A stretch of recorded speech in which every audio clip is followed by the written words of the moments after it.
মিরসরাইবাসী ধন্য। আমাদের মহিলা এমপি শামসুন নাহার বেগম উনি আমাদের মিরসরাইতে এসেই মোস্তাননগর হাসপাতাল পরিদর্শন করেছেন, যেটি আমরা সরকারি হাসপাতাল নামেই চিনি।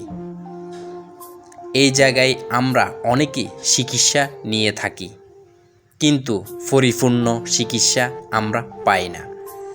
তাই শামসুন নাহার এমপি উনি পরিদর্শন করে দেখেছে যে সমস্যাগুলো আছে, উনি সেগুলো নিয়েও কথা বলেছে।